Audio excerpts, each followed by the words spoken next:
Displacement current, ये हमारा last class का टॉपिक था। डिस्प्लेसमेंट करंट,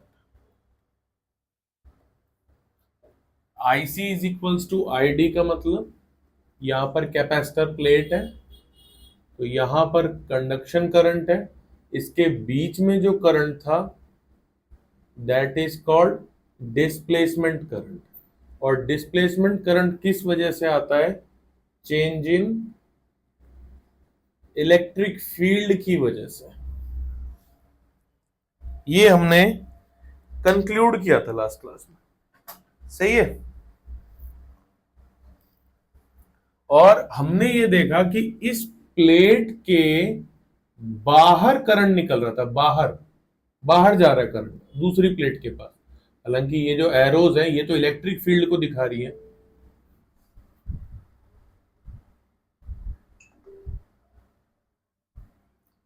ये जो एरोज हैं ये चेंज इन इलेक्ट्रिक फील्ड को दिखा रही है, बट यहां पर एक मैग्नेटिक फील्ड एग्जिस्ट करती थी।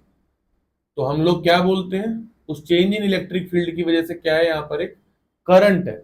अब करंट अपनी प्लेट से बाहर निकल रहा है, तो मैं इसको बोलता हूं एक तरीके से वायरलेस करंट, यानी करंट अब वायर के बाहर जा रहा है।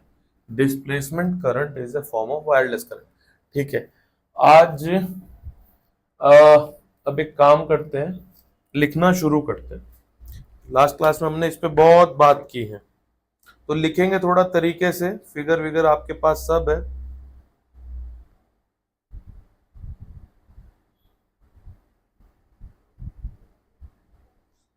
सबसे पहली heading, electromagnetic induction and induce electric field and induce electric field. सबसे पहला point, it is produced by, कौन induce electric field? It is produced bye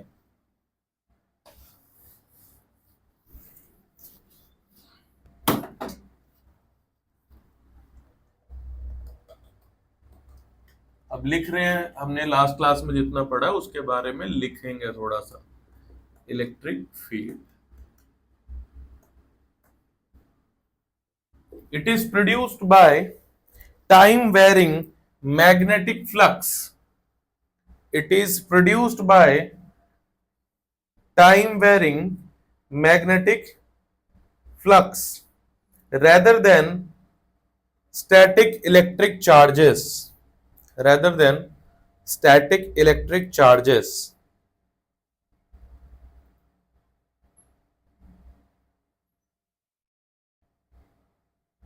ठीक है, पहला point. Second point, nature of field lines. आपने जो पहला पॉइंट लिखा है उसकी ब्रैकेट में एंड में या स्टार्टिंग में कहीं पे लिख देना सोर्स। जो पहला पॉइंट लिखा है उसके स्टार्टिंग में या एंड में कहीं लिख देना source. Second, nature, second nature, फिर एरो करके लिखो, नेचर फिर एरो करके लिखो। Unlike static electric field, unlike static electric field, comma, induce electric field form closed loops, form closed loops.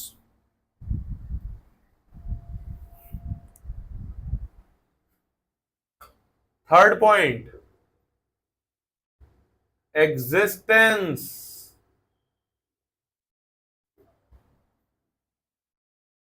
without conductor, existence without conductor। आप ऐसे समझो इस बात को,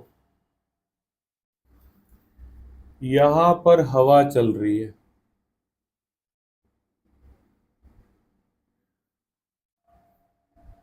अगर मैं एक कागज से बने हुए स्पिन व्हील को, स्पिन व्हील जो साइकिल के आगे बच्चे लगा लेते हैं, कागज से बने हुए एक स्पिन व्हील को इसके सामने ले आऊं तो ये घूमना शुरू कर देगा,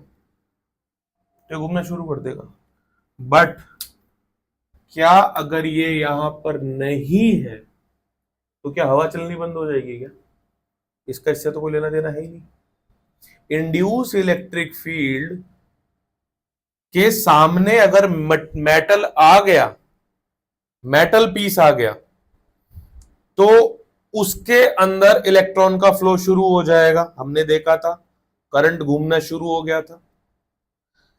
लेकिन अगर मटेरियल वहां पर नहीं है, मुझे एक बात बताओ, याद करो वो इक्वेशन सबसे पहले वाली, फैराडे इक्वेशन बोलो ईशानवी, फैराडेज इक्वेशन बोलो। Close integral E dot dl is equals to minus d phi v by dt। हमने देखा था कि अगर यहां पर एक क्लोज लूप है और वहां पर मैग्नेटिक फील्ड चेंज हो रही है, मतलब ये हो रही है, तो यानी इलेक्ट्रिक फील्ड इस लूप में होगा। अब इलेक्ट्रिक फील्ड इस लूप में कैसा है? ऐसा, ऐसा, ऐसा, ऐसा है। मैं कह रहा हूं कि मैं इस लूप को यहां से हटा लेता हूं, तो क्या इलेक्ट्रिक फील्ड हट जाएगी? लूप को हटाने से इंड्यूस इलेक्ट्रिक फील्ड नहीं हटेगी, वो वही है। मटेरियल हटाने से उसका कोई लेना देना नहीं है। जस्ट लाइक स्पिन व्हील हटाने से हवा का कोई लेना देना नहीं है। स्पिन व्हील में सामने लाऊंगा तो हवा का इफेक्ट उस पर दिखने लग जाएगा। मटेरियल मैं यहां रख दूंगा तो इंड्यूस इलेक्ट्रिक फील्ड का इफेक्ट उस पर दिखने लग जाएगा। लेकिन मटेरियल हटा दूंगा तो इसका यह मतलब नहीं है इंड्यूस इलेक्ट्रिक फील्ड वहां नहीं है। जबकि हमारी जो पहली इलेक्ट्रिक फील्ड थी, जो चैप्टर 1 में पढ़ा था, उसके साथ ऐसा कुछ भी नहीं था। लिखो ये लाइन, एग्जिस्टेंस विदाउट कंडक्टर के अंदर लिखो, द इलेक्ट्रिक फील्ड एग्जिस्ट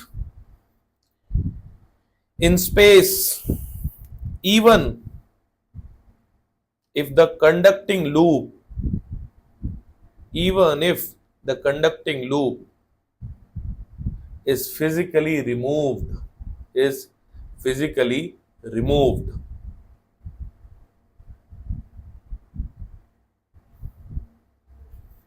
मैंने जितना बेस्ट हो सके उतना बेस्ट लेमन टर्म्स में आपको रीजन देने की कोशिश की है।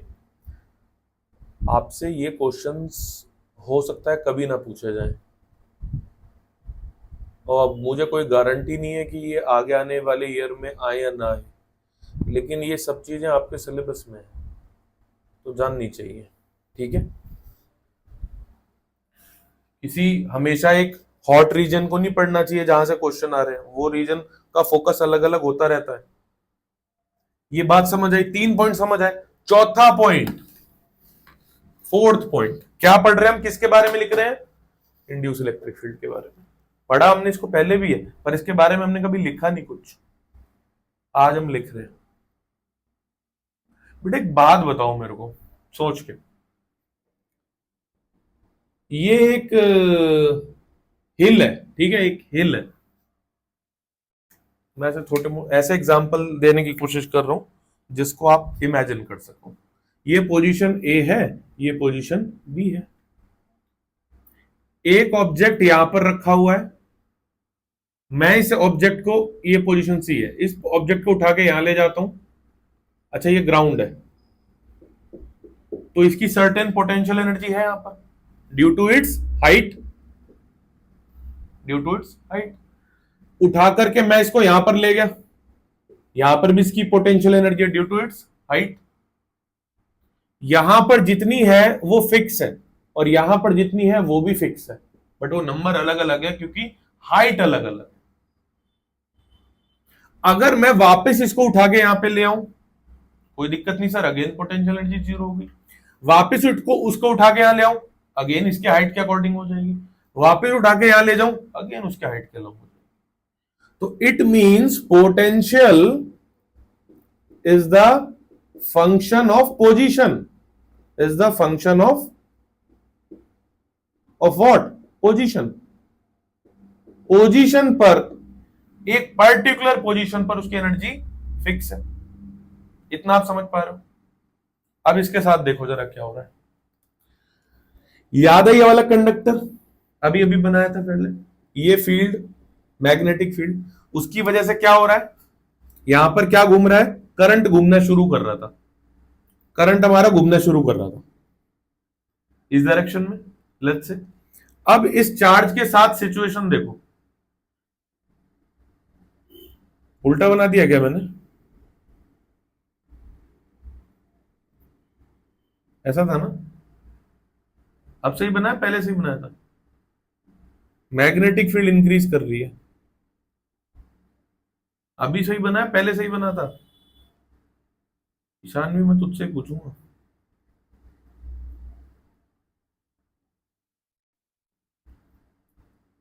म्यूट है।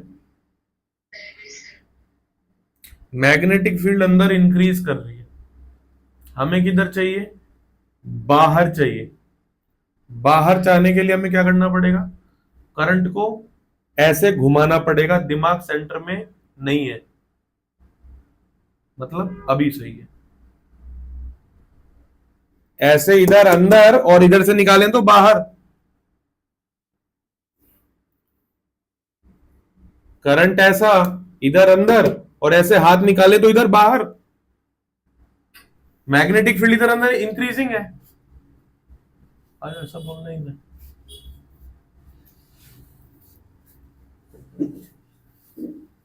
दिख चल रही है,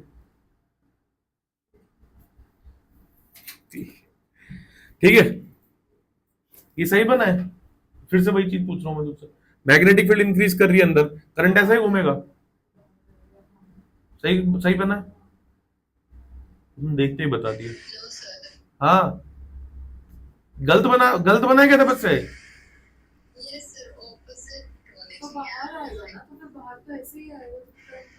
देखो ना,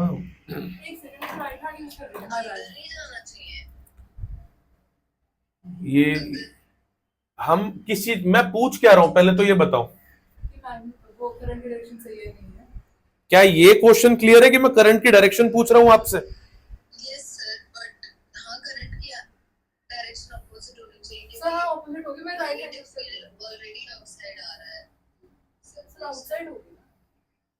ऊपर जाएगा, माय गॉड माय गॉड, बहुत बुरी हालत है तुम लोगों की। पहले तो सही बोल रहे थे ना, अब मैं अभी भी वही है मेरा आंसर, वो है आप अंडर कॉन्फिडेंस हो आप लोग, and this is terrible, this is very terrible. इसको ठीक कैसे करेंगे, इसको कैसे ठीक करेंगे? ये सिचुएशन ठीक नहीं हो रही है। ईएम वेव आज लगभग खत्म हो जाएगा, आज के बाद जो नेक्स्ट क्लास होगी मैं उसमें रे ऑप्टिक्स शुरू नहीं करूंगा, मैं उसमें इलेक्ट्रोमैग्नेटिक इंडक्शन और मैग्नेटिज्म का सबसे पहले फ्लो चार्ट बनवाऊंगा, और एक पेज अलग बनेगा जिस पेज का नाम होगा डायरेक्शन, क्योंकि आप लोग की डायरेक्शन इन डायरेक्शन की वजह से बहुत हिली हुई है। एक मुझे बात बताओ, लेंस ने क्या बोला था, मैग्नेटिक फील्ड अंदर इंक्रीज कर रही है, उसने बोला अपोज करना है, उसने बोला है अपोज करना है इसका, तो मतलब मैग्नेटिक फील्ड कैसी चाहिए, बाहर चाहिए, बाहर चाहिए, बाहर चाहने के लिए करंट को कैसा घूमना पड़ेगा इसमें,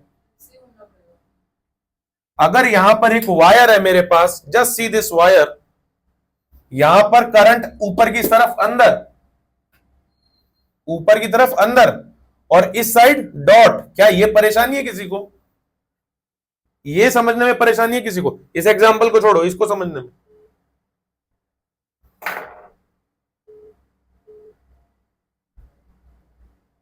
कौन कॉल कर रहे हैं, एक सेकंड,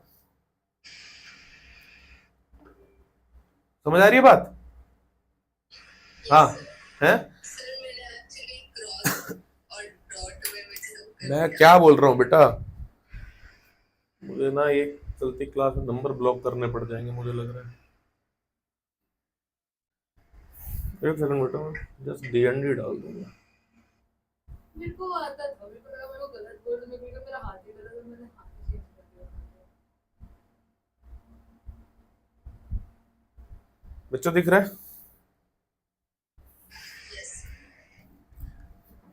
कब क्या कौन सा क्वेश्चन पूछ रहा हूं?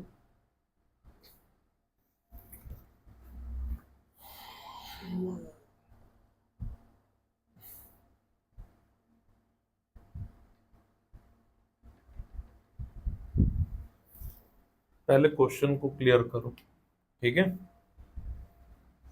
ये हो गया। अब बताओ, मैं तो इसके और अंदर चला जा रहा हूं, मेरे को पता नहीं कि वो तुम्हें समझ आ रहा है कि नहीं आ रहा है। मैं तो इसके और अंदर चला गया भाई। ये बात समझ में कुछ नहीं लिखा है। इंड्यूस इलेक्ट्रिक फील्ड के 3 पॉइंट्स लिखे हैं। ये 3 मत लिखियो, चौथे से लिखियो। चौथा बता रहा हूं मैं, ठीक है? इनके आगे लाइंस है पूरी पूरी, ये शॉर्ट इन नाम है। फोर्थ, एक मुझे बात बताओ जरा, तुम ये भी मैं क्या समझाऊं, तुम ये समझो, ये समझो जरा।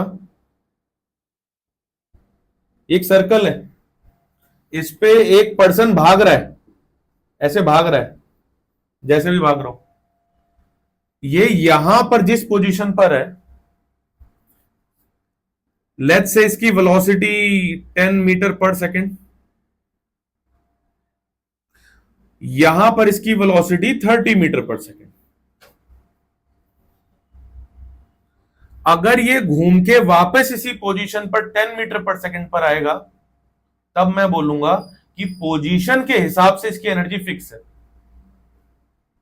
जैसे यहां पर थी, जैसे यहां पर थी पोजीशन के हिसाब से एनर्जी फिक्स थी। लेकिन अगर ये 10 अब है और ये घूम के जब आए, तो यहां पर 10 ना रहे, कुछ और हो जाए, और अगले चक्कर में कुछ और हो जाए, और अगले चक्कर में कुछ और हो जाए। एक सेकेंड,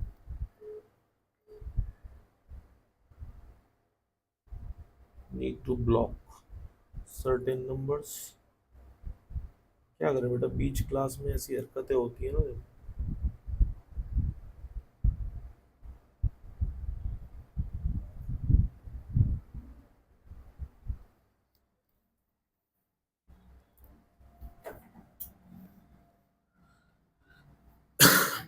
ये यहां वाले इलेक्ट्रॉन के बारे में सोचो जरा। यहां पर जो इलेक्ट्रॉन है,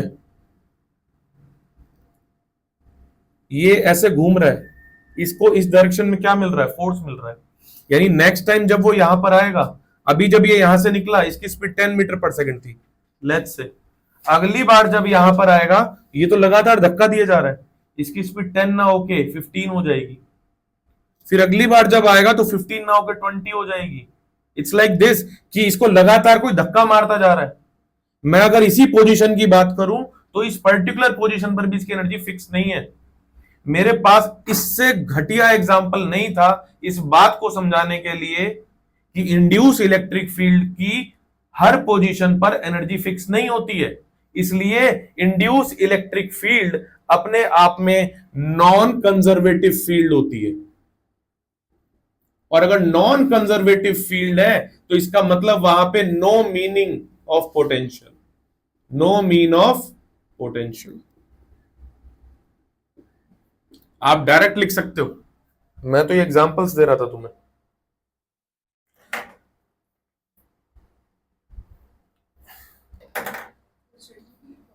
नहीं, इसके लिए कोई नहीं बेटा, सीधा चौथे की फोर्थ पॉइंट यही है, ठीक है? There is no meaning of potential. बहुत सारी चीजों को बच्चे रट के भी निकाल देते हैं, बट रटने जैसा कुछ नहीं करना चाहिए, कोई ना कोई रीजनिंग तो होनी चाहिए हमारे पास। अब हम लिखने जा रहे हैं डिस्प्लेसमेंट करंट के बारे में, ठीक है? ये हमने लिख दिया। अब हम डिस्प्लेसमेंट करंट के बारे में लिखें।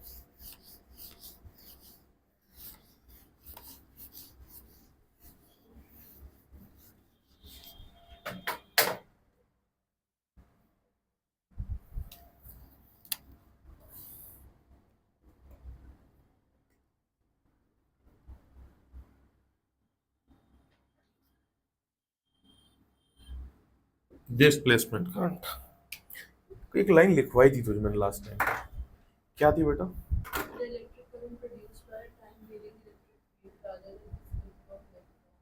राइट डाउन,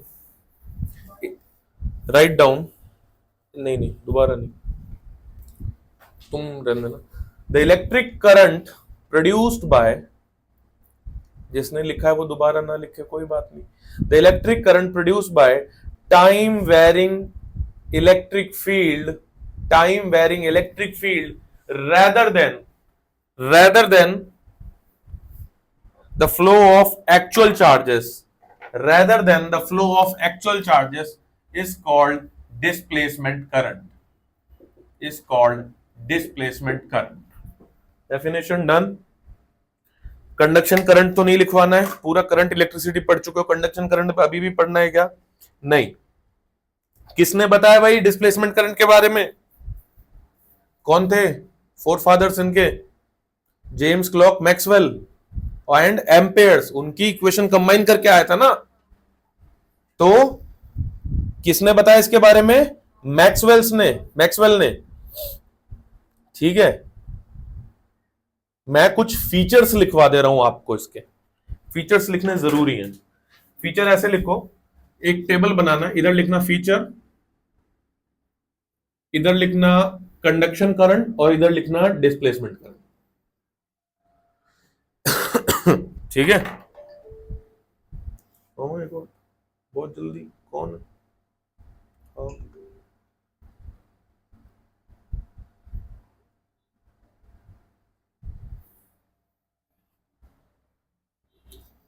लेट कैसे है बेटा?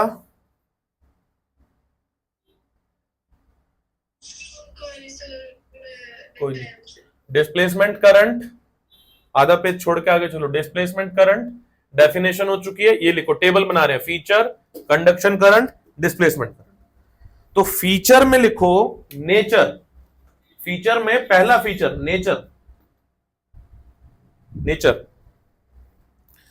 कंडक्शन करंट के लिए नीचे लिखो actual flow of charge in a conductor, actual flow of charge in a conductor.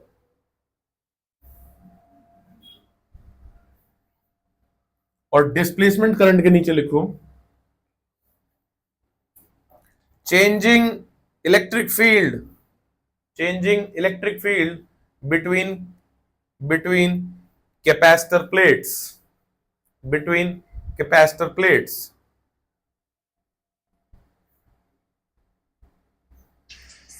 हाँ बेटा, आपने कंडक्शन करंट में क्या बोला था? Actual flow of charge in a conductor.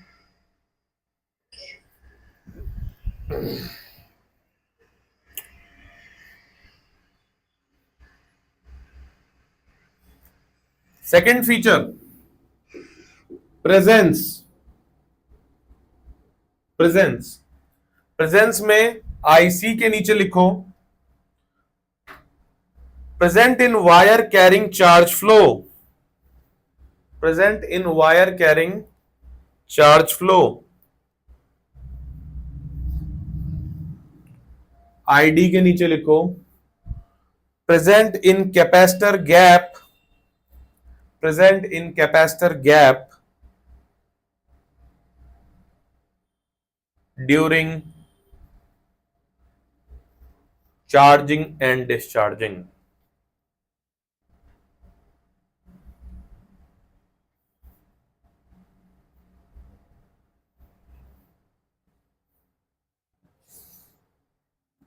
यहां लिखो तीसरा magnetic field creation, magnetic field creation, इसमें भी लिखेंगे यस, इसमें भी लिखेंगे यस।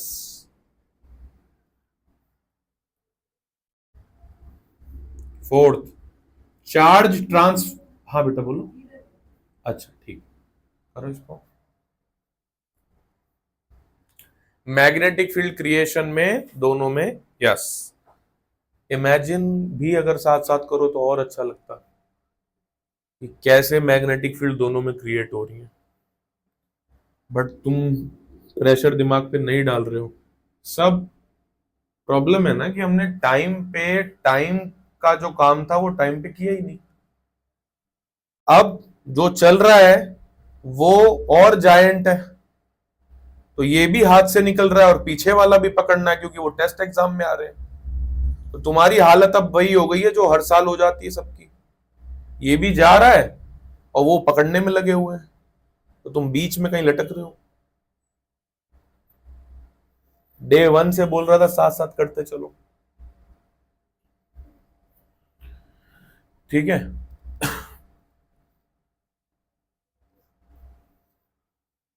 चार्ज, यहां पर actual transfer, actual transfer, yes, charge यहां पर एक्चुअल ट्रांसफर, और फिर ब्रैकेट में लिख देना यस।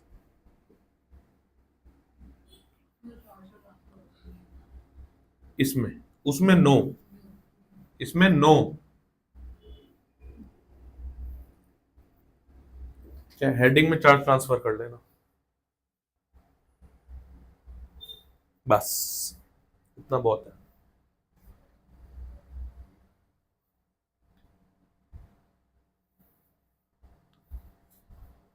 नीचे एक लाइन स्टार डाल के लिख दो, the concept of displacement current enable us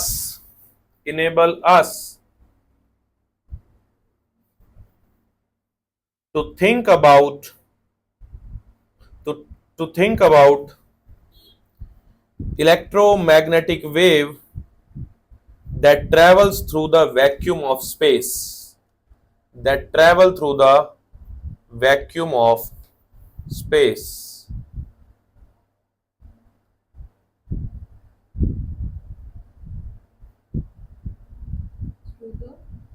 vacuum of space।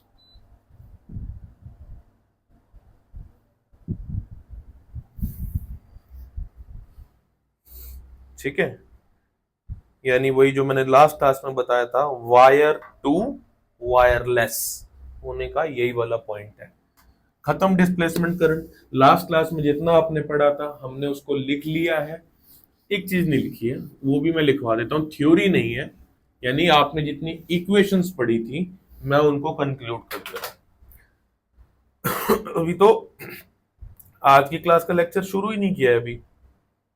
जब वो आपको बोलेंगे राइट डाउन मैक्सवेल इक्वेशंस, तब आप ये लिखोगे जो मैं बोल रहा हूं। अब आप कहोगे ये तो हमने पहले भी देखा है, क्या? गॉस बोलो, गॉस लॉ बोलो, ईडी, ईडी,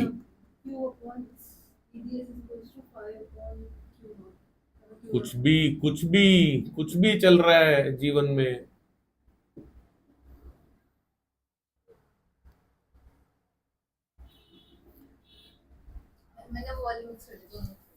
कौन मुझे बताएगा एक बार में Gauss law for magnetism?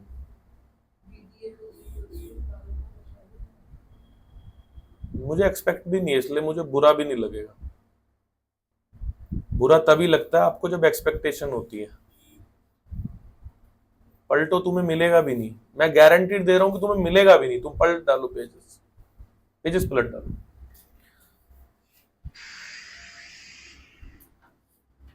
Close integral b dot ds is equals to 0।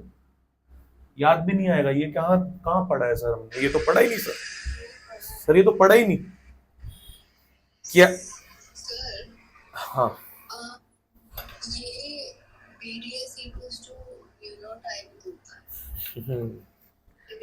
हाँ ऐसे ही होगा। हाँ, तू गलत थोड़ी कह रही है, तू गलत थोड़ी कह रही है। प्रॉब्लम यही तो आने वाली है। फर्स्ट बुक हो गई ना एंड, और first book is the most dense and dangerous. कैसे डेंजरस? ऐसे ही डेंजरस, क्योंकि लगता ही इसका मतलब ये है पर इसका मतलब तो कुछ और है। आपने अभी अभी बोला b dot dl close integral mu not I inside, that is ampere circuital law, that is length, this is length, this is area. क्या हो रहा, दिमाग से जा रहा है? इसका मतलब क्या?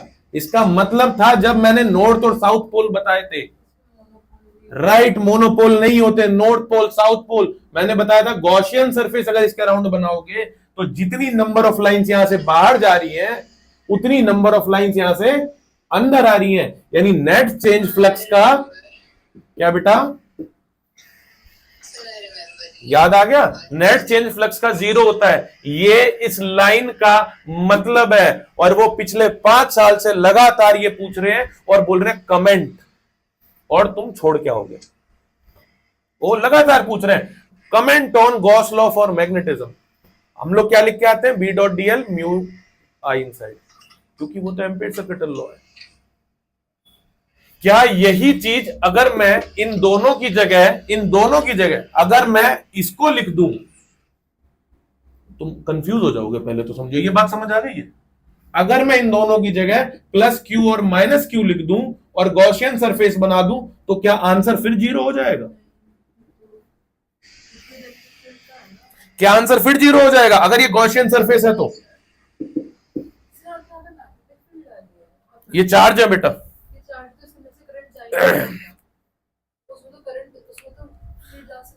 मैं आपसे सिर्फ इतना पूछ रहा हूं, इज इट ट्रू और नॉट? थिंक वंस अगेन, उसके बाद मुझे आंसर दो। चलो, तुमने एक कॉमन सेंस लगाने की कोशिश की, मैं तुम्हें अप्रिशिएट कर रहा हूं, तुमने कॉमन सेंस लगाने की कोशिश की। बट उनका क्या, जिनको ये मालूम है कि चार्ज इनसाइड गॉसियन सरफेस में अगर 0 हो जाए तो नेट फ्लक्स 0 हो जाता है, इनका क्या करूं मैं? ये क्यू इन क्या बताता है? ये क्यू इन बताता है चार्ज इनसाइड, ये भी लिखूं मैं यहां पे इंग्लिश में, charge inside what? Gaussian surface, isn't it? इस गॉसियन सरफेस के इनसाइड में टोटल कितने चार्ज है? 0। डाइपोल है ये भी पूछा हुआ है। Find the flux of a dipole using Gauss, MCQs option 0। ऐसे भटकते हो तुम लोग, और कॉन्सेप्ट देखो ऐसे यूज करता है, देख लो तुम्हारे सामने। और मैंने तो सही लिखा, उसके बाद भी नहीं ये सही नहीं है। ये बेटा, ये तो यहां पे जो लिखने जा रहा हूं उससे अलग है, इसको तो कहीं डाल के लिख लो। ये तो इससे अलग है, इस चैप्टर से ही अलग है। ये डायपोल है। और तुम्हें चेक करूं, हम तो फर्स्ट बुक खत्म कर चुके हैं, और चेक करूं थोड़ा सा, चेक करूं थोड़ा। ये जो वीडियो देखेंगे कंफ्यूज जाएंगे, ये अभी तो ये पढ़ा रहे थे, यहां कहां गए? चेक कर रहा हूं, एक सेकंड। ये बताओ मेरे को, ये स्फेयर है, कंडक्टिंग स्फेयर है, सबको पता है गॉस के अकॉर्डिंग इसमें इलेक्ट्रिक फील्ड कितनी होती है, अंदर 0 बाहर, सबको पता है। मुझे बता दो अंदर पोटेंशियल कितना होता है?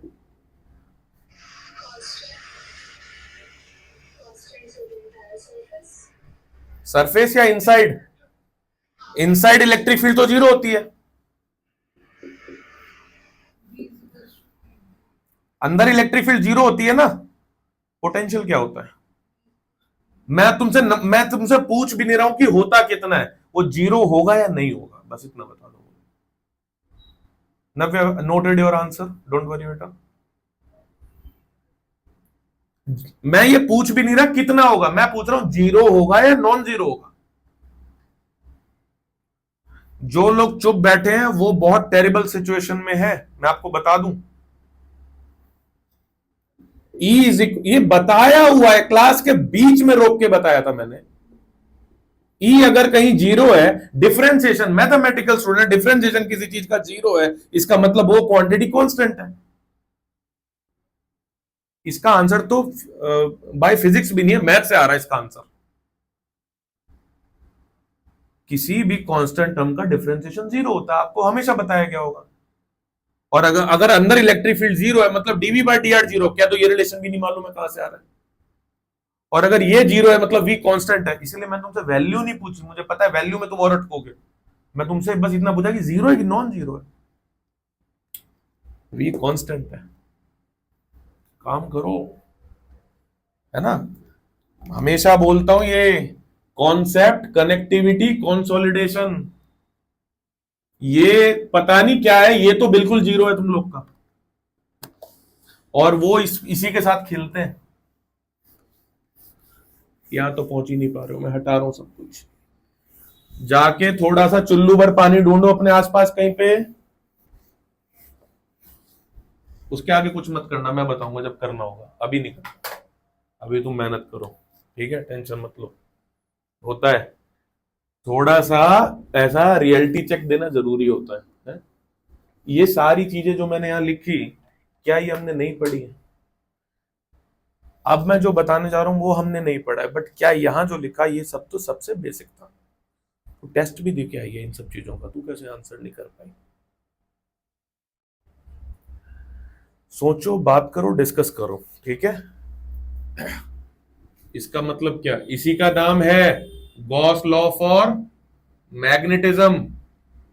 मैं क्या लिखवा रहा हूं इस टाइम पे, ये चार इक्वेशन। अगर वो बोले मैक्सवेल की चार इक्वेशन बताओ या मैक्सवेल की सारी इक्वेशन बताओ, यही चार लिखना बस। दो तो आपको पता ही है।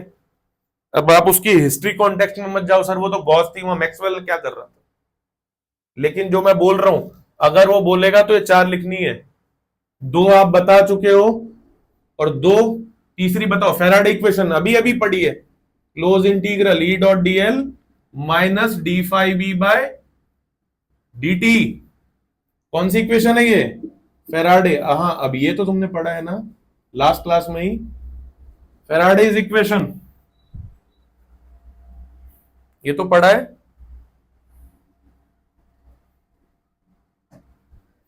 This is what Gauss law for electric field. चौथा क्या?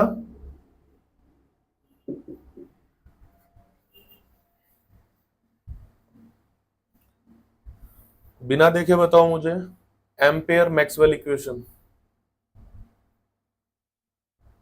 जो देखेगा वो मैं कैसे रोकूंगा, लेकिन ट्राई करो बताने की बिना देखे। एम्पेयर्स मैक्सवेल इक्वेशन आई क्यों थी? ऐसे सोचो, मैं सोचना बताता हूं, डिस्प्लेसमेंट करंट को लाने के लिए।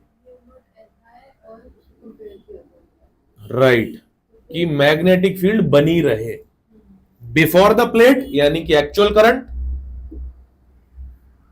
आफ्टर द प्लेट मतलब कि displacement current. And what is the expression of displacement current? Epsilon not d phi E by D T.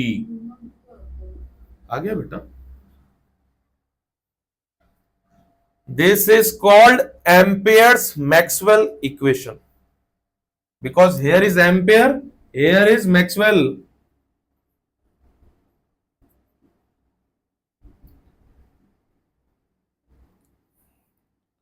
ये चार इक्वेशन, वो ऐसा सीधा बोलेंगे, write down the four Maxwell equations and comment on it. सबके इसके ऊपर तो मैंने चिल्ला चिल्ला के इतना बोला है कि तुम एक पेज लिख दो, पर इतना मत करना, दया इतनी करना, दो लाइन लिख के आ जाना, इस पे दो लाइन, इस पे दो लाइन, इस पे दो लाइन। मैं लिखवाने नहीं जा रहा हूं क्या दो लाइन लिखनी है इसमें, इतनी कैपेबिलिटी नहीं जनरेट हुई है तो छोड़ दो पढ़ना अभी से। अगर तुम इन चारों पे दो लाइन नहीं लिख सकते,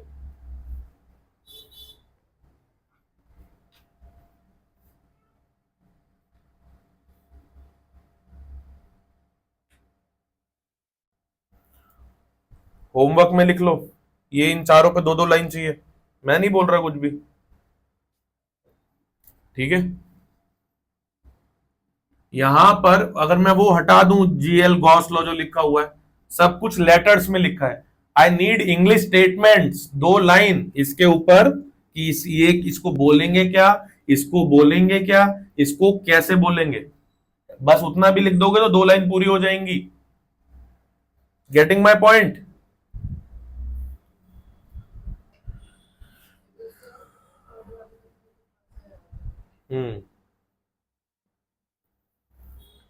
ठीक है। नेक्स्ट हेडिंग, सेकेंड लास्ट, मतलब फर्स्ट हाफ सेक्शन खत्म, second half section of this chapter called, वैसे चैप्टर का नाम इलेक्ट्रोमैग्नेटिक वेव्स है, ठीक है। तो सेकेंड हाफ में ये मैं हटा रहा हूं, generation of electromagnetic waves, heading generation of electromagnetic waves.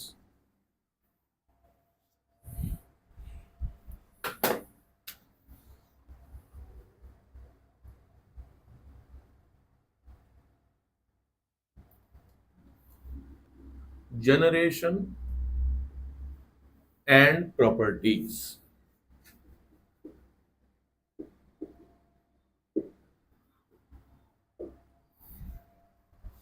पहले मैं बात करता हूं आपसे, क्योंकि हम पहले लिखते कभी भी नहीं है। एक बार देख लेते चल रहा है।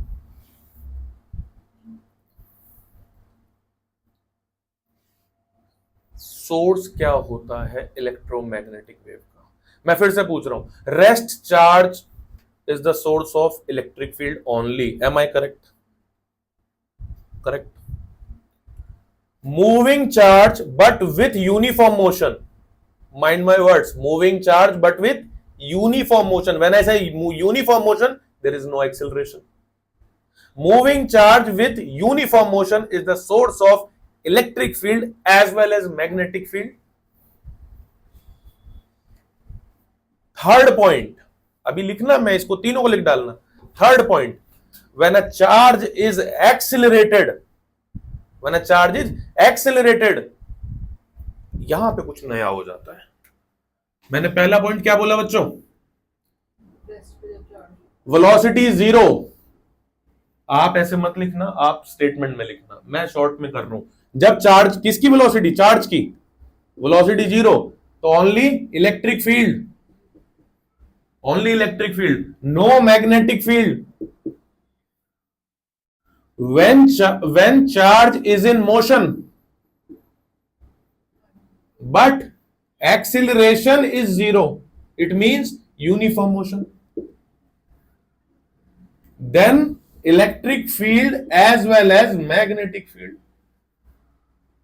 But my target is the second branch, when acceleration is not equal to zero. In that case, जो चार्ज पार्टिकल है, that is the source of EM wave. EM wave generated. तो आप क्या जान गए यहां से कि ईएम वेव का सोर्स कौन होता है? Accelerated charge particle. ठीक है, इलेक्ट्रोमैग्नेटिक वेव का सोर्स कौन होता है? Accelerated charge particle. इतना छापो, पहले इतना छाप दो, अपने शब्दों में लिख दो इतना, और ये भी लिख देना जो भी लिखा है फ्लो चार्ट अपना। इसके आगे बात करते हैं।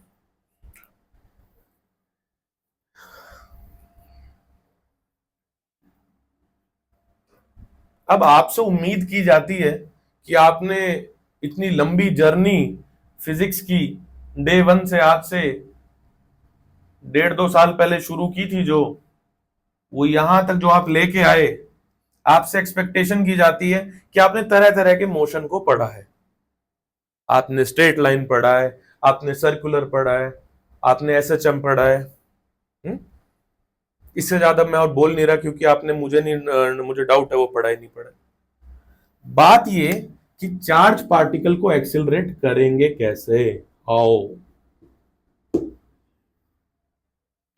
ये कोई बॉल थोड़ी ऐसे फेंक के मार दिया एक्सिलरेट हो गई, ये चार्ज पार्टिकल है। कैसे एक्सिलरेट करोगे? एक्सिलरेशन का मतलब क्या? वेलोसिटी चेंज होना, बात खत्म। हमें किसी तरह करना है वो, कैसे करोगे? कोई भी अपना ट्रायल मारो, हिट एंड ट्रायल मारो, कैसे करोगे वो? अभी मुझे किसने नाम बताया था इसका नाम सुना तुमने? सर्न। फॉलो करते हो इसे? नहीं, राइट। यूरोप में है ना, इन दिनों बंद हो गया है, मरम्मत चल रही है इसकी। ये क्या था? चार्ज पार्टिकल को एक्सेलरेट करने वाला एक मशीनरी है, बहुत बड़ी मशीनरी है। ऐसा क्यूबिकल, ऐसा सिलेंडर है, कई किलोमीटर में फैला हुआ है। तो जब कोई चीज इसमें से चार्ज पार्टिकल भगाते हैं तो एक्सेलरेट होता चला जाता है। मैं तुमसे कॉमन सेंस की बात कर रहा हूं कि अगर सच में इतना ही बड़ा सेटअप चाहिए चार्ज पार्टिकल को एक्सेलरेट करने के लिए, इतना ही बड़ा सेटअप चाहिए, तो यानी कि हम तो इलेक्ट्रोमैग्नेटिक वेव से फिर बहुत दूर होंगे, क्योंकि इतना बड़ा सेटअप हमारे आसपास तो है नहीं।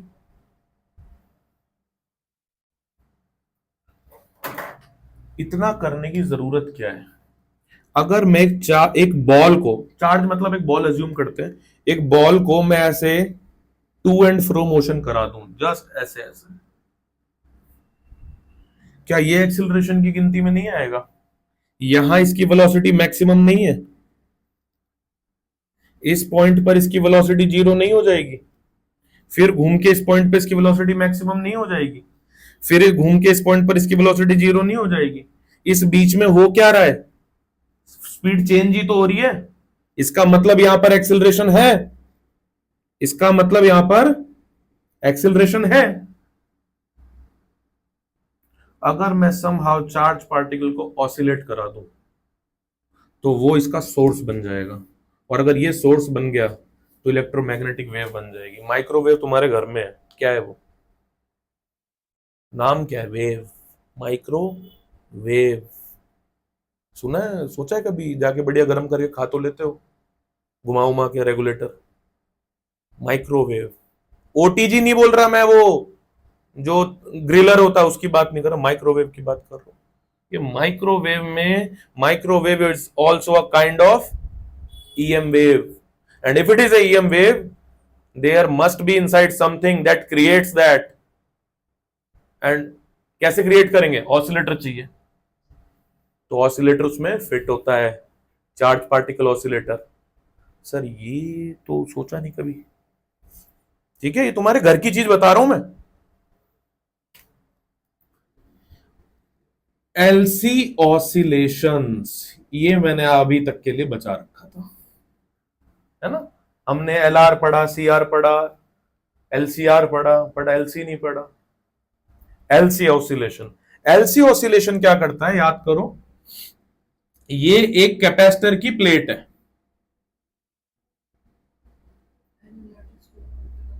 राइट बेटा। यहां पर एक इंडक्टर है, ठीक है।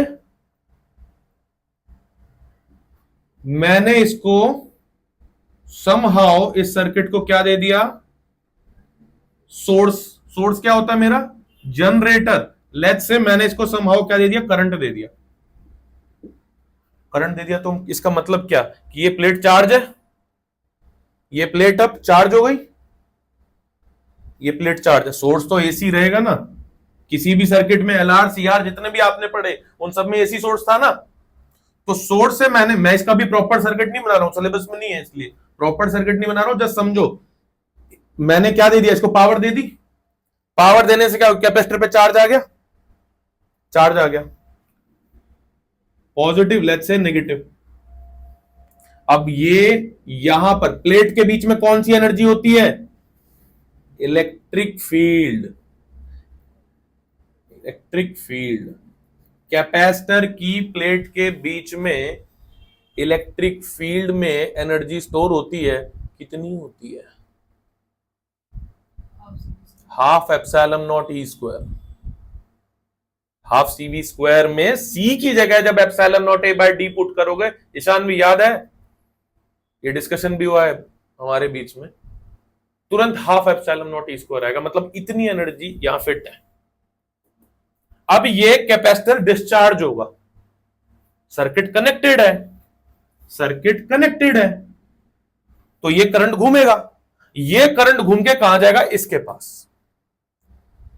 और ये एनर्जी क्या करेगी? ये एक बार ऐसे जाएगी, ये कैपेसिटर चार्ज होंगे, साइन चेंज होगा, फिर ये एनर्जी ऐसे जाएगी, फिर ये ऐसे जाएगी, फिर ये ऐसे जाएगी, फिर ये ऐसे जाएगी, फिर ये ऐसे, यानी कि यहां पर एनर्जी का क्या हो रहा है? ऑसिलेशन हो रहा है। और यहां पर किस फॉर्म में स्टोर हो रही है? Half LI square. मैं जस्ट क्या बता रहा हूं आपको? मैकेनिज्म बता रहा हूं LC ऑसिलेशन का, ज्यादा डिटेल में सिलेबस में नहीं है, बट इतनी बात समझ आ रही है कि यहां से जब ये इंडक्टर में जाएगा और जब ये यहां पर करंट स्लो होने लग जाएगा, इंडक्टर उसको सपोर्ट करता है, और इंडक्टर सपोर्ट करता है डाइंग करंट को, मरते हुए करंट को सपोर्ट करता है इंडक्टर, वो इस प्लेट को चार्ज कर देगा, फिर यहां पे एक्सेस हो जाएगा, फिर इधर चार्जिंग होगी। लीक होने का पॉइंट रेजिस्टेंस होता है, यहां पर है क्या? रेजिस्टेंस है ही नहीं, तो एनर्जी क्या करती रहेगी? ऑसिलेट करती रहेगी बार बार, यहां से यहां पर, यहां से यहां पर। क्या ऐसा ही कुछ हो रहा है? ये तो प्रिंसिपल था, ये तो प्रिंसिपल था, वहां चार्ज ऑसिलेट हो रहा है एक्चुअल। तो मैंने जो ये बनाया देखना जरा, मैं इसको थोड़ा सिंप्लीफाई बना दे रहा हूं, मैं इसको थोड़ा सिंप्लीफाई बना दे रहा हूं। ये एलसी, ठीक है, यहां पर मैंने पावर सोर्स दे दिया। अब अगर यही ऑसिलेट होते हुए करंट को मैं एक एंटीना में लगा दूं, एंटीना,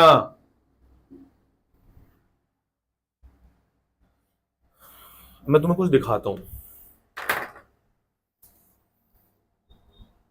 यहां से जो छापने छापो जब तक।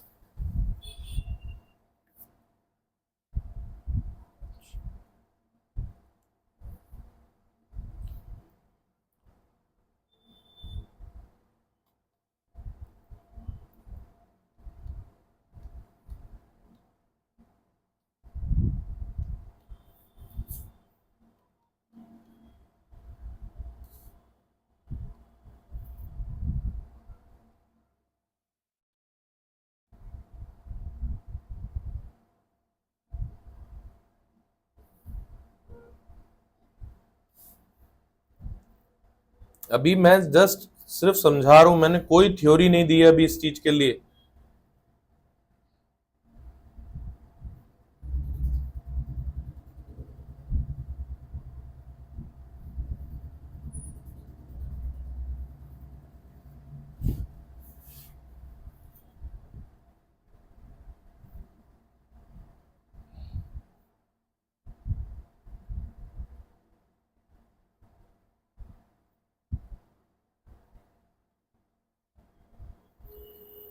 अब ये चीजें ऐसी हो रही हैं कि थोड़ा सा हमें विजुअलाइजेशन अपना ठीक देखना पड़ेगा, नहीं तो ये दिमाग के बाहर चली जाएंगी।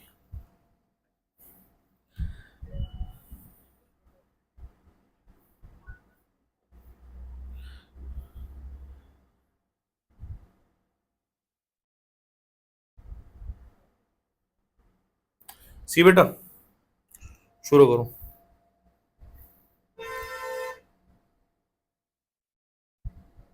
ये ग्रीन वाली इलेक्ट्रिक फील्ड है, रेड वाली मैग्नेटिक फील्ड है, ये वेव की फॉर्म में जा रही है आपके सामने। और ये कैसे, ये कहां से निकल कहां से रही है? ये एक ऑसिलेटिंग चार्ज पार्टिकल सोर्स होता है हमेशा ईएम वेव का, बट वो कैसे ऑसिलेट हो रहा होगा? ये एक चार्ज पार्टिकल है, this is charge particle, this is oscillation, oscillate हो रहा है। और ये हर डायरेक्शन में जा रही है, हर डायरेक्शन में। मैं इसको थोड़ा सा बैक कर देता हूं, हाँ, ठीक है, ऑसिलेशन देखो,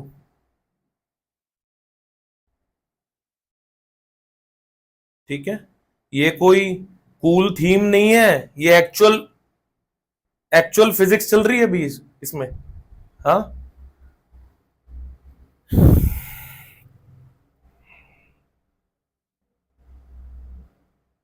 अब एक चीज देखो, किसी भी एक लाइन को पकड़ो, इलेक्ट्रिक फील्ड कैसी जा रही है?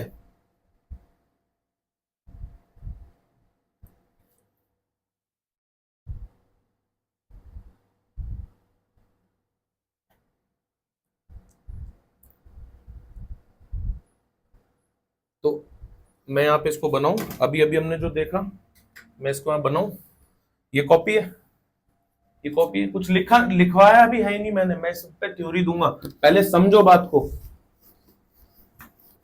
बात ये है कि मुझे ये एंटीना भी हटा दिया हमने, चलो ठीक है, कोई बात नहीं, दोबारा बना लेंगे, दोबारा बना लेंगे।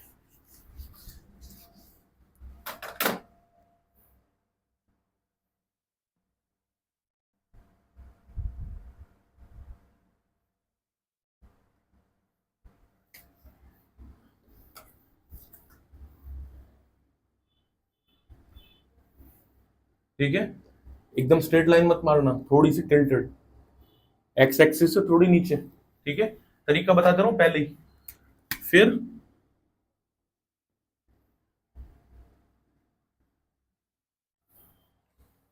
ठीक है,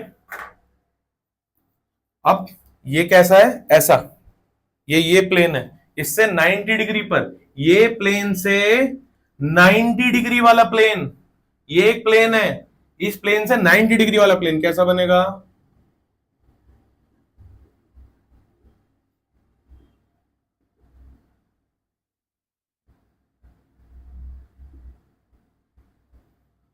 इमेजिन हो रहा है तुम्हें क्या चल रहा है ये? हम्म?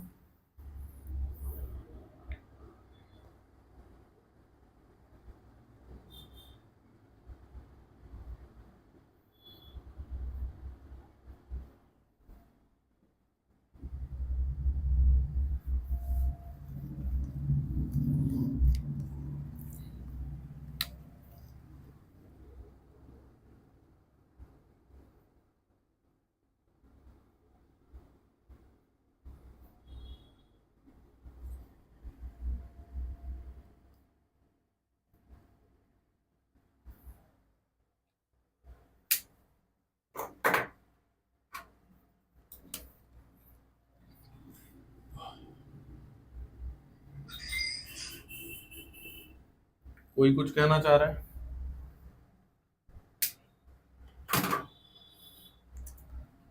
ये बढ़ किधर रही है? एक ऐसी डायरेक्शन में जो दोनों के प्लेन के परपेंडिकुलर है। इलेक्ट्रिक फील्ड किस प्लेन में है? इस प्लेन में, इस प्लेन में।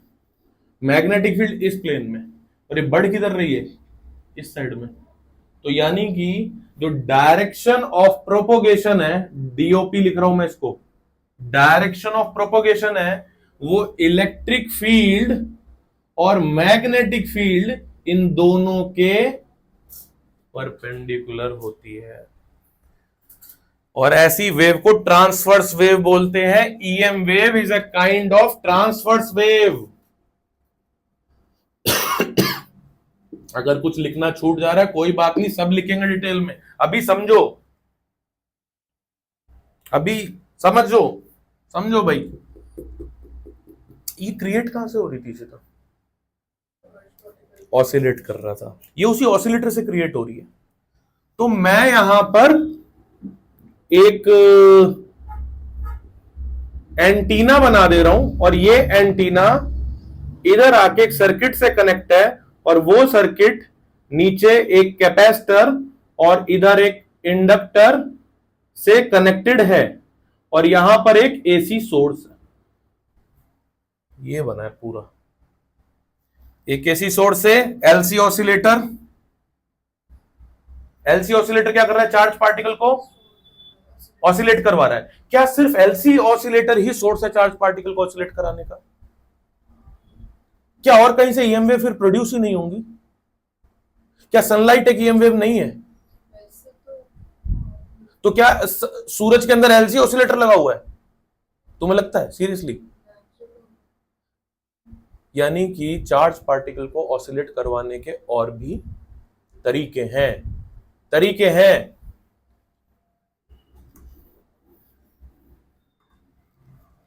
कर लो पहले, वरना ये कर लो ना फिर हौच पौच हो जाएगा। वो तरीके अभी देखते हैं।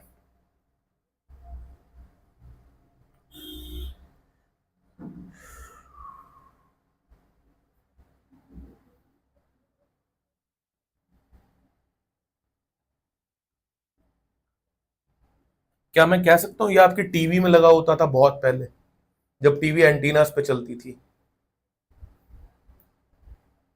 क्या आपके, चलो कोई नहीं, बहुत सारी चीजें तो ये कर हो गया, हो गया ये। भाई ये एंटीना वाला सर्किट मत बना देना स्कूल में प्लीज, ये समझाने के लिए था। तुम्हें सिर्फ ये बनाना है, ये तुम अभी के लिए बना सकते हो, स्कूल में मत बना देना। ये जो यहां पे कनेक्शंस है not up to the mark है, नहीं वो मास्टर की क्वालिटी पे क्वेश्चन उठा देंगे। ये किसने कराया है? ऐसे नहीं होता ये, ठीक है?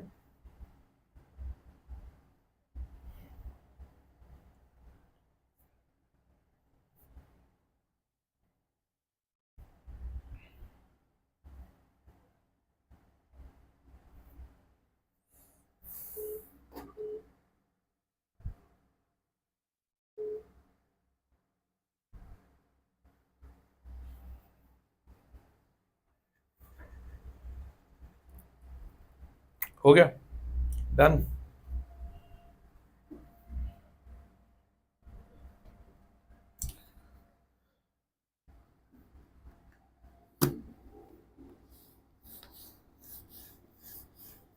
अब एक बात समझ रहे हो, किस किस को अंदर से फीलिंग आ रही है कि जब वेव का डायग्राम बन गया, वेव की थ्योरी आ रही है, तो वेव की मैथमेटिक्स भी आएगी। और वेव की मैथमेटिक्स कितनी तुम्हारी अच्छी है तुम्हें ही मालूम है। y is equals to A sine K X minus omega T में k क्या है मालूम नहीं। What is k? कोई बता सकता है मुझे k क्या है? A sine K X minus omega T.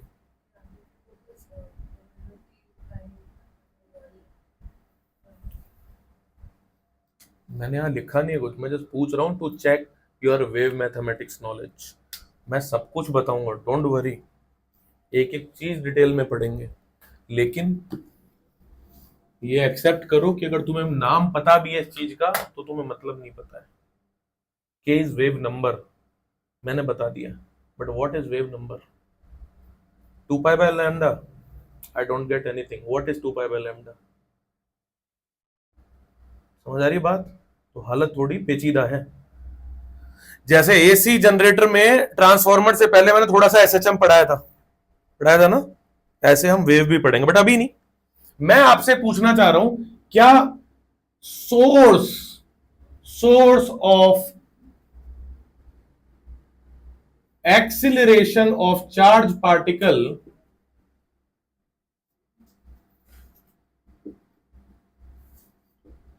सिर्फ और सिर्फ एक है हमारे पास, एलसी ऑसिलेटर, या ये एक ऑप्शन है और भी होते हैं सर?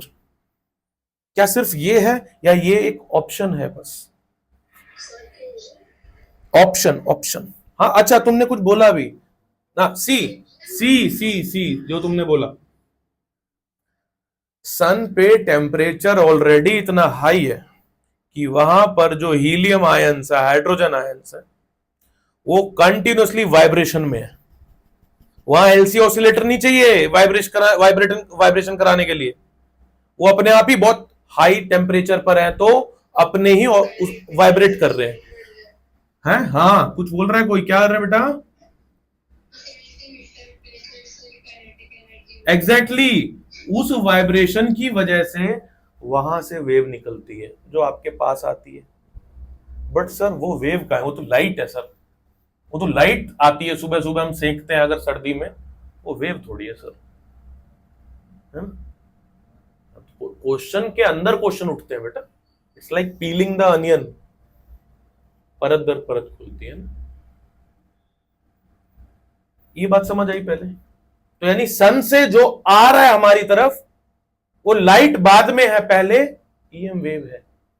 वो पहले एक ईएम वेव है, लेकिन अब ये कौन सी कैटेगरी की ईएम वेव है ये हमें नहीं मालूम। तुमने बचपन में थोड़ा सा स्पेक्ट्रम वगैरह, विजिबल लाइट वगैरह सुना है, बट वो सुना है तुमने, ठीक है।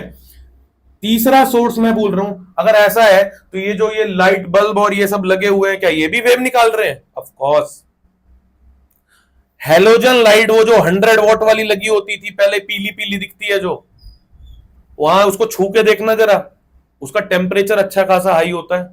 और अगर बाहर बल्ब में इतना टेम्परेचर हाई है जो कि अंदर के फिलामेंट से इतने डिस्टेंस पर है, तो फिलामेंट का टेम्परेचर कितना हाई होगा मेरे दोस्त? उस फिलामेंट के सर्टेन टेम्परेचर होने की वजह से ये सेम फिनोमिना उसके अंदर भी होने लगता है। ये मैं तुम्हें थियोरेटिकल नॉलेज दे रहा हूं, ये सब सिर्फ इक्वेशन लिख के पास हो जाओगे, पप्पू पास हो गया, आपको मालूम है नहीं कुछ क्या चल रहा है, मार्क्स आगे जाएंगे, पेरेंट्स खुशी मना रहे हैं, ताकि कहीं बैठ के डिबेट करने लायक रहो। डिबेट तो तब आएगी ना जब आपका ग्राउंड स्ट्रांग होगा। ग्राउंड कहां से स्ट्रांग होगा? बुक तो पढ़ते नहीं हो, कम से कम लेक्चर को ध्यान से सुनो, ठीक है। यही काम बल्ब के अंदर भी हो रहा है, और यही सेम काम, सुनना पूरा का पूरा चैप्टर, अब मैं जिस चीज पे बता रहा हूं, अगर एक ऑर्बिट के अंदर एक इलेक्ट्रॉन घूम रहा है, तो उसका रेडियस कुछ और है, ये प्लस, अगर यहां न्यूक्लियस है तो इसका रेडियस है कुछ, mv²/r सेंट्रीपिटल फोर्स, अलग एक्सिलरेशन होगा। अगर ये इलेक्ट्रॉन जंप करके यहां आ जाए तो इसका एक्सिलरेशन चेंज होगा या नहीं होगा? चेंज होगा। और चेंज एक्सिलरेशन की वजह से ये क्या होता है, यहां से क्या निकलती है, ईएम वेव निकलती है, और उस ईएम वेव को बोलते हैं हाइड्रोजन स्पेक्ट्रम। आपने, इसने आपकी 11th खराब करी है अगर आपको याद हो तो। लेमन, बाल्मर, पास्चन, वो मालूम था ये यहां से उसका कनेक्शन है। क्या मैं जो बोल रहा हूं तुमने नहीं सुना है? तुमने सुनी है ये series, P fund, P silent होता है सर, ठीक है मान लिया। ये जो वेव निकलती है ना, ये ईएम वेव होती है। तो ईएम वेव ये है, इतना समझ आ गया, बहुत बढ़िया। कुछ कॉपी करना है कर लो, ये मैं भी बोल रहा हूं कर लो, ये काम की चीज है।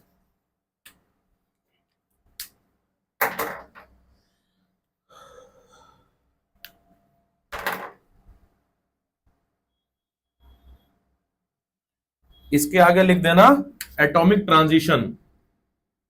क्या एटम करके कोई चैप्टर है पूरे सिलेबस में तुम्हारे पास? बिल्कुल है, सेकंड बुक में, थर्ड लास्ट, वहां पढ़ेंगे इसको, पता चलेगा बेटा।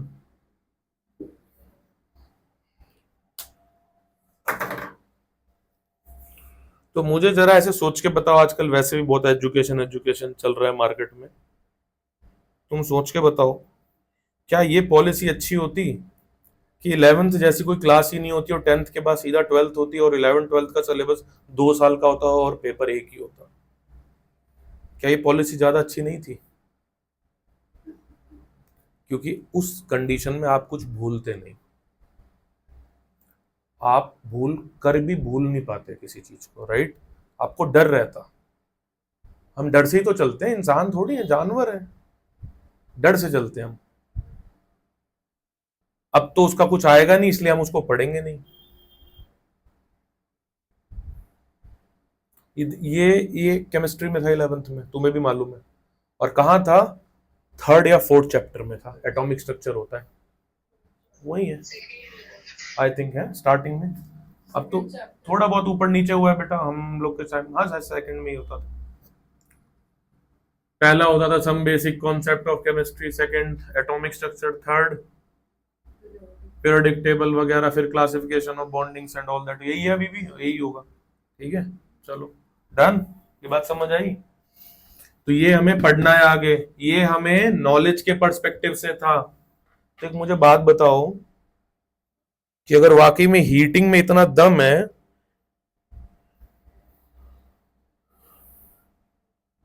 सन के अंदर हीट होती है, वो जो ईएम वेव आती है उसके अंदर हीट होती है, यानी इसीलिए उसको बोलते हैं रेडिएशन। ये वर्ड, सन की हीट को हमेशा रेडिएशन बोला जाता है, बिकॉज रेडिएशन मतलब वो चीज जिसको, वो हीट जिसको ट्रैवल करने के लिए मीडियम की जरूरत नहीं है, अगर जिसको नहीं है उसे रेडिएशन बोला जाता है, ठीक है। आप गलत टर्म्स यूज कर सकते हो सकता है, सन की हीट के लिए हमेशा रेडिएशन।